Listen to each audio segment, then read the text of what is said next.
Fala, gente, sejam bem-vindos. Mais um vídeo aqui do Filosofia Nossa. Hoje nós vamos tratar do texto que os protestantes escondem, ao menos na visão do Ariel Lazari. Foi um vídeo que apareceu para mim, eu não sou seguidor dele, então isso é um vídeo resposta a ele.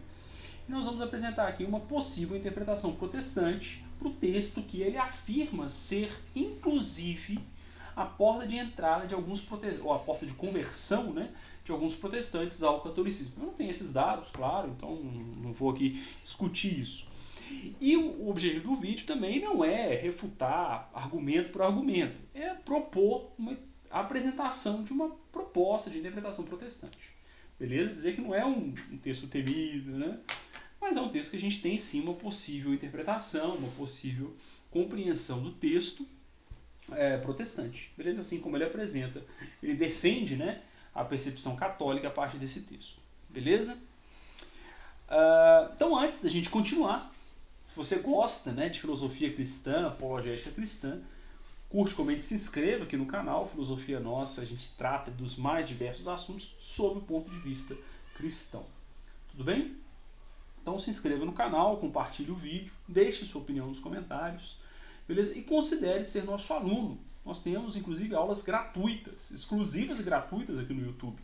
O link está na descrição. Você pode acessar nosso site também, www.marcelolucas.com.br, que você vai encontrar todas as informações também no nosso site. E tem os nossos cursos, né? Em especial, nós estamos aí com valores bem acessíveis, principalmente para o curso sobre casamento, sobre matrimônio, tá?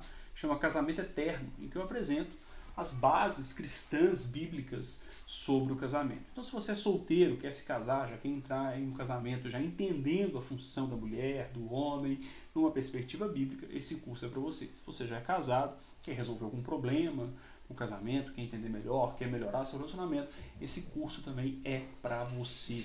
Curso valor extremamente acessível. Beleza? Para você fazer com a sua esposa, né, com a sua noiva, com o seu noivo, com o seu esposo, certamente vai ser bênção para a sua vida, beleza? O link está na descrição, ou você pode acessar o site também, lá tem a página com todas as informações, beleza? Pois bem, para você que chegou agora, meu nome é Marcelo, sou professor de Filosofia e Teologia, e aqui a gente trata de filosofia cristã, divulgação do pensamento cristão, né, para podermos pensar e vivermos como servos do nosso Senhor Jesus Cristo, beleza? Então bora lá! Hoje nós vamos responder então ao Ariel Lazari. Como disse, não sou seguidor, né? Então o vídeo apareceu para mim. E eu quero tratar aqui em dois pontos. Eu já vou falar sobre, já vou ler o texto, né? E dois pontos. Primeiro, sobre a questão da tradição e o lugar das escrituras, e segundo, sobre a questão do magistério da igreja, ou a legitimidade da igreja para dizer o que é doutrina ou não. Tranquilo? É basicamente nesses dois eixos que eu vou argumentar aqui. Por quê? Ele vai usar o texto de 2 Tessalonicenses, capítulo 2, versículo 15, para dizer que o sola escritura cai por terra, diante desse versículo. O sola escritura não é legítimo nesse sentido. E eu vou explicar o que é o sola escritura, porque na verdade existe muito espantalho, né, quando se critica os solas da reforma, tá? Ele vai dizer, então, que a tradição se impõe, né, a tradição oral. Ele vai afirmar que o evangelho é formado pela escritura e pela tradição oral, e que a igreja tem a legitimidade de interpretar e dizer o que é de fato o evangelho de Cristo, né, os oficiais da igreja, os bispos, enfim. E aí eu quero dizer o que isso tem de realidade, né, e como que isso é visto no protestantismo. E sim, haverá algumas críticas aqui ao ensino protestante que deixa a desejar em alguns pontos, tanto do sola escritura quanto da tradição, até mesmo sobre a interpretação bíblica. Tá bom? Mas eu quero apresentar o que de fato é aqui, para que a gente não tenha nenhum espantalho aí na hora de apresentar as doutrinas. Beleza? Então vamos lá. 2 Tessalonicenses, segunda carta de Paulo aos Tessalonicenses, capítulo 2, versículo 15, diz assim: Então, irmãos, estai firmes e retende as tradições que vos foram ensinadas, seja por palavra, seja por epístola. Né? E aí, nesse versículo, ele vai defender, então, que existe uma tradição oral que deve ser aceita como doutrina. Pois bem, é óbvio que existe uma tradição oral. Ora, a pregação é uma tradição oral. Os ensinos é uma tradição oral. Tá? Isso não é problema para o protestante. O sola escritura não significa que só a escritura deve ser estudada. Significa que é só a escritura que traz os princípios bíblicos para a gente julgar se algo deve ser aceito como verdadeiro ou rejeitado, como um ensino herético ou um ensino distorcido. Beleza? Então a escritura é esse ponto fixo, é esse barema, esse gabarito, do qual nós tiramos o fundamento para aceitar algo ou rejeitar algo. A tradição, gente, ela é presente em qualquer religião. Em qualquer, digamos, em qualquer organização humana, a tradição tem o seu lugar. Ora, um exemplo claro que eu dou, né, para você que é protestante, e o objetivo do vídeo para você que é protestante é te dar repertório para entender essas coisas, e para quem é católico é fazer o contraponto, a tradição ela está presente. O exemplo melhor que eu posso dar no protestantismo é o formato de culto. Tá? É o estilo de culto. Na presbiteriana é de um jeito, na assembleia da qual eu sou membro é de outro jeito.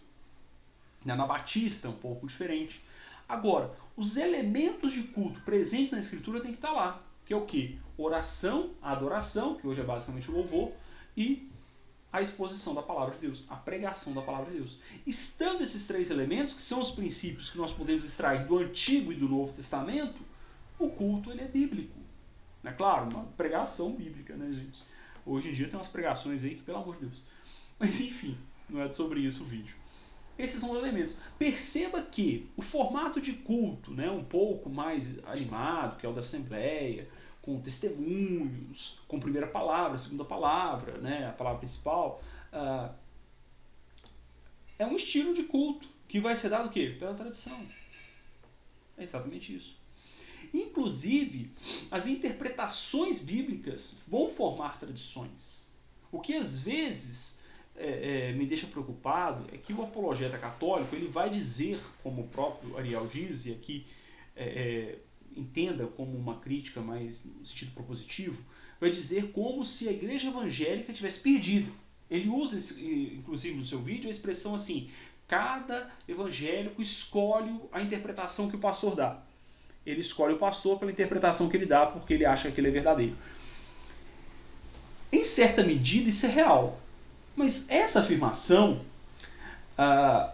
vai, na verdade, de um desconhecimento da pessoa. Né?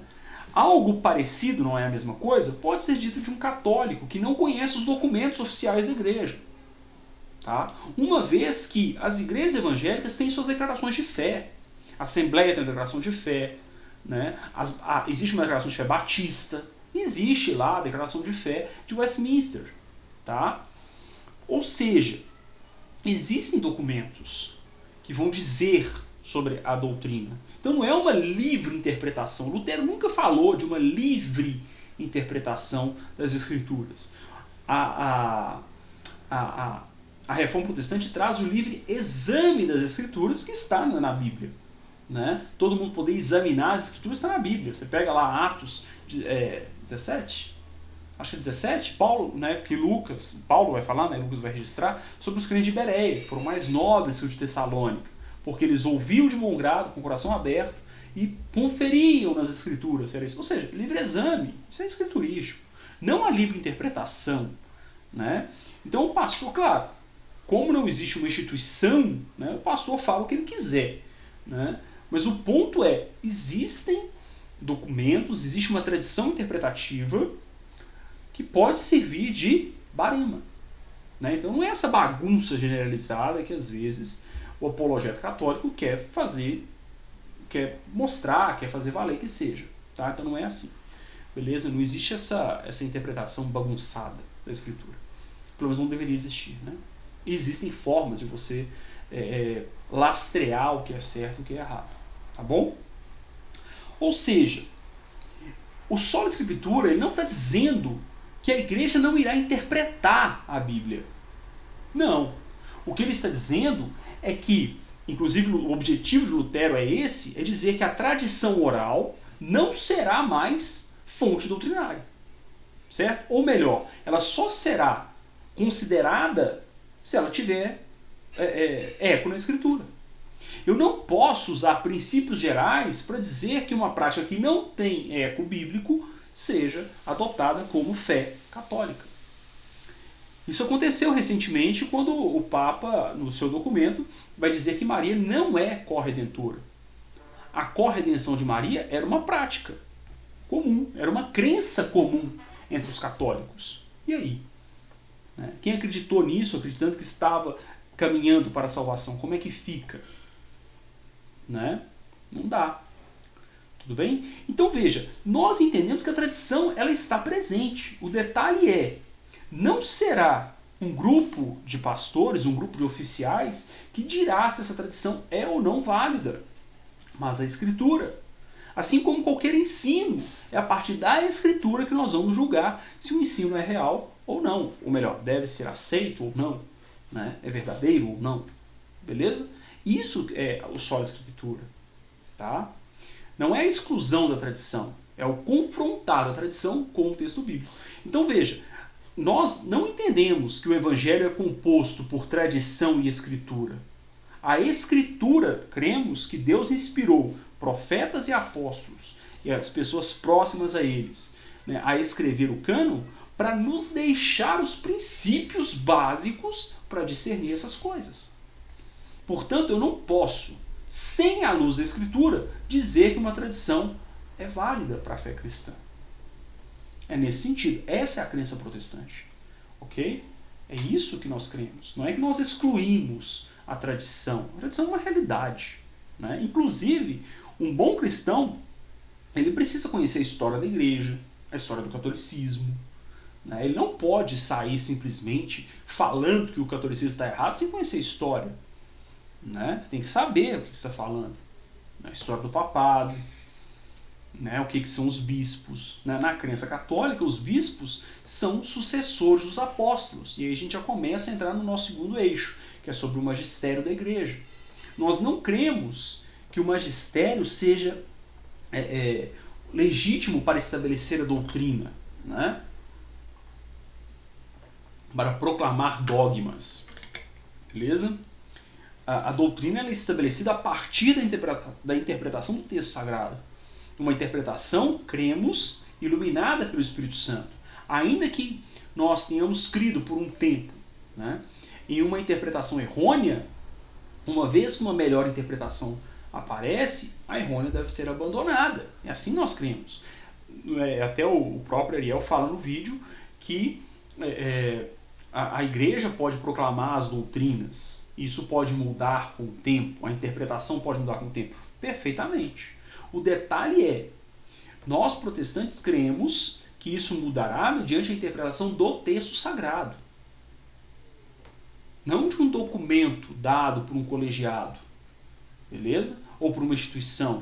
Ou seja, não é a instituição a legítima, para dizer, não é a instituição a inspirada pelo Espírito Santo. Tá? Os ministros do Evangelho podem ser iluminados, ou melhor, devem ser iluminados pelo Espírito para interpretar o texto sagrado. A inspiração se deu para os profetas e para os apóstolos. Nós não cremos na sucessão apostólica, nós cremos no testemunho apostólico. Quando Paulo fala, sede meus imitadores como eu sou de Cristo, ele está dando ali um princípio muito claro, que nós aprendemos com os oficiais da igreja. Os oficiais da igreja devem nos ensinar, devem ser exemplo para os fiéis. Paulo fala isso na carta a Timóteo também, para ele ser um exemplo dos fiéis. Então sim, eles nos ensinam com testemunho e com palavra, com pregação. Mas essa pregação ela é exclusivamente uma interpretação da Escritura. É uma proclamação da verdade bíblica, escriturística. Tá? Então nós não cremos nessa sucessão apostólica que a Igreja Católica crê.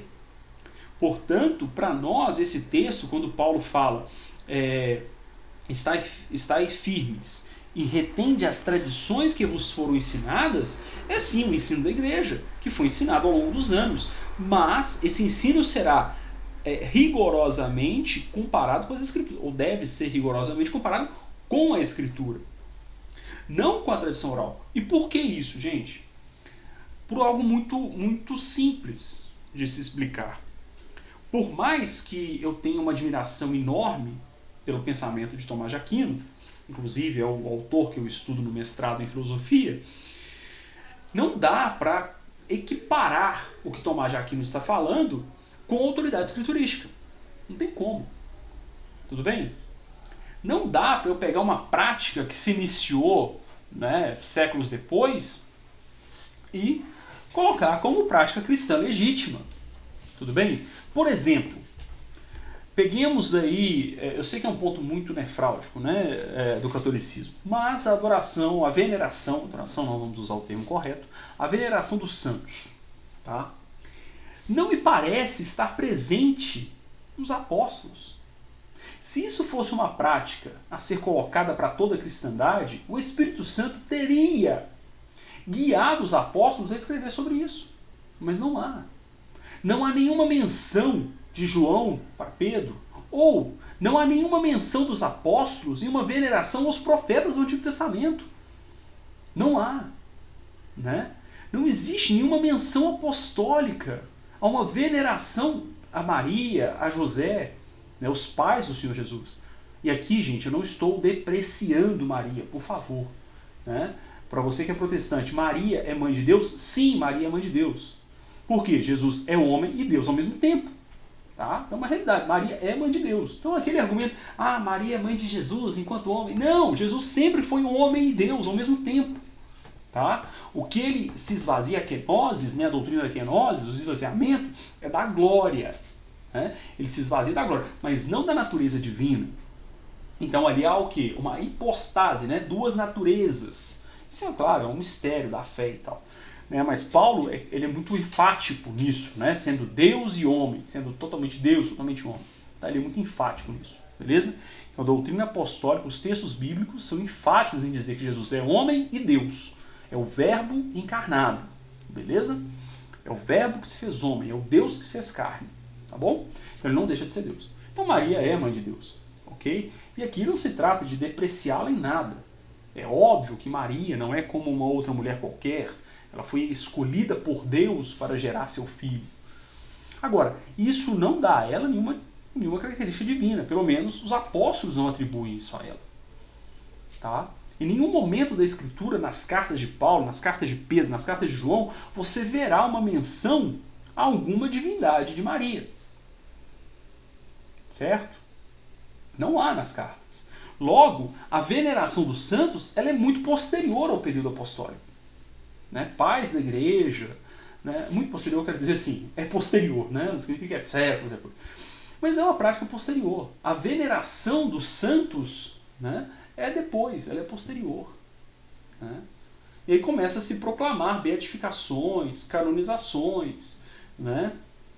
Não tem, porque não tem na Bíblia nenhum apóstolo venerando profetas do Antigo Testamento ou venerando outro apóstolo. Não tem isso na Bíblia. Né? Não aparece isso lá. E aí veja, uma tradição que não encontra eco entre os apóstolos me parece que deve ser rejeitada. Aliás, com alguns textos, né, muito claros. Eu nem gosto, ficou até conhecido até academicamente, né, a patrística, né, o estudo dos pais da igreja. Mas o próprio Cristo fala, ninguém chame pais. Né? Sabe? Então assim, é claro, eu sei, né, patrística, pais da igreja, significa aqueles pais na fé, né, aqueles que deixaram os primeiros comentários sobre o texto apostólico. Né? Tudo bem, né, não vejo problema nisso. Mas daí, partir disso para uma veneração, não dá. Né? Paulo fala, né, meu filho na fé, né, que é pai na fé de Timóteo. Então eu não vejo muito problema com essa terminologia. Eu só estou dizendo que esse texto de Jesus, ninguém chameis pais, ele está evitando o quê? Veneração. Não venere outros homens, não venere outras pessoas. Né? Tudo bem, eu sei que o argumento mas são pessoas muito acima de mim. Claro que são, gente. Óbvio que são. Né? Em nenhum momento eu estou dizendo que eu tenho a mesma envergadura de um Tomás de Aquino. Jamais. Né? Tomás de Aquino, espiritualmente, intelectualmente, virtuosamente, está muito acima de mim. Né? Muito acima de mim. Mas isso não significa que ele hoje pode ouvir minha prece. Não significa isso. Né? Ele está com o Pai na eternidade, creio eu. Né? Por tudo que ele escreveu, por tudo que ele viveu, creio sim que ele está nos céus com o Senhor. Né? E se Deus me der a graça de lá estar, eu vou poder conversar com ele. Né? Agora, isso não significa que ele ouve as minhas orações. Ele é homem como eu, morreu, foi sepultado, está com o Pai. Né? Agostinho, né? Boécio, tantos outros, Anselmo, né? Alberto Magno, enfim, todos esses grandes homens do passado, Teresa d'Ávila, né? Mulheres também, Edith Stein, né? Edith Stein não sei se é canonizado, acho que não é, intelectual alemã, né? Entre outros, né? Mulher, Maria, sabe? Maria Madalena, Esther, Ruth, pegando o Antigo Testamento, né? Ana, e outras, servas de Deus, né? Francisco de Assis, que foram homens de Deus, pessoas devotadas a Deus. Por mais que eu reconheça a superioridade espiritual e moral dessas pessoas e que o testemunho delas sirva para que eu possa melhorar a minha fé, para que eu possa ter mais fé em Deus, me conduzir a aprender mais sobre Deus, isso não significa que essas pessoas ouvem as minhas orações. Não dá. Né? Não tem jeito. Portanto, a veneração ela fica muito próxima da idolatria. Né? A própria Bíblia, em textos enfáticos, Cristo diz: eu sou o caminho, a verdade e a vida, e ninguém vem ao Pai senão por mim. Ou seja, não tem outro mediador. Né? Para Timóteo, Paulo vai dizer: só há um mediador entre Deus e os homens, Jesus Cristo, homem. Né? Então a Bíblia é enfática. Ou seja, essas tradições orais, elas são posteriores. E quando uma tradição, uma prática não encontra respaldo bíblico, eu devo rejeitar. Que é o que nós protestantes fazemos. O neopentecostalismo, suas práticas malucas, contrárias à palavra de Deus, nós temos que rejeitar. Certo? Ou seja, esse texto não é nenhum problema para o protestante. Ok? A tradição está aí. A questão é que nós julgamos a tradição a partir da Escritura. Tudo bem? E não consideramos a tradição isolada da Escritura como parte do Evangelho. Beleza? Como bem ensinou o Ariel Lazari, né, o Evangelho para o catolicismo é a Escritura mais a tradição oral. Isso forma o Evangelho. E a Igreja, o magistério, interpreta isso. Né? Nós não entendemos isso. Nós não entendemos assim. Nós não entendemos que há uma sucessão apostólica. Nós entendemos que há um testemunho apostólico que os oficiais da igreja, pastores, devem manter vivo a partir da interpretação escriturística. Beleza?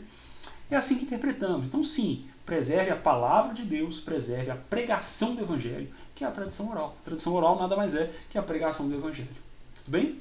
E aí é óbvio, né? Experiências, testemunhos que não são bíblicos, você rejeita. Só uma história para ilustrar, e eu encerro. Lá em 2009, nós fizemos um trabalho evangelístico no sul da Bahia. Tá? Era uma outra denominação, enfim. E aí, passado um tempo, nós voltamos, ficamos lá alguns dias, voltamos, passado, sei lá, uns 15 dias, não um mês mais ou menos, chegou um e-mail para mim, com um testemunho, dizendo que Deus havia aberto as portas para a compra de um terreno, para a construção de um templo maior, onde poderia ser feito seminários, enfim, eventos maiores. E só que Deus tinha dado uma profecia de que não daria tempo de construir aquele templo. Isso em 2009, tá, gente? 2009, mais de 10 anos. Quase 20 anos, né? Estamos em 2026. 17 anos, né? E aí não daria tempo de construir o templo porque Jesus voltaria antes. Essa era a profecia. Obviamente, o templo está construído lá. Né? Mas esse testemunho, essa experiência, essa profecia, ela pode e deve ser rejeitada à luz da Escritura. Porque Cristo fala que daquele dia e hora ninguém sabe, nem os anjos, nem o Filho, unicamente o Pai. Então isso não é revelado aos homens. Eu devo rejeitar isso à luz das Escrituras. Entendeu? Enfim, o ponto é, sola Escritura significa que nós avaliamos tudo à luz da Escritura. Essa tradição oral que Paulo nos fala é, na verdade, a pregação do Evangelho. E as cartas é a própria escrita da palavra de Deus. Tudo bem, gente? Pois bem, então entendemos que a palavra de Deus foi dada pelo próprio Deus para que possamos discernir as coisas, discernir o que é certo e o que é errado. Amém? Então é isso. Espero que tenha contribuído aí. Né? Um abraço ao nosso irmão aí, Ariel Lazari. espero que ele continue o trabalho dele. Fica aqui o contraponto. Que Deus abençoe vocês, que Deus abençoe a família de vocês, né, que você possa aí continuar vivendo a vida que vale a pena aos pés do nosso Senhor. Beleza? Acesse o nosso site, acesse os links aí embaixo e vamos estudar juntos aí o pensamento cristão para serviço do nosso Senhor e Salvador Jesus Cristo. Grande abraço, Deus abençoe você e sua família. Até o próximo vídeo. Que Deus abençoe.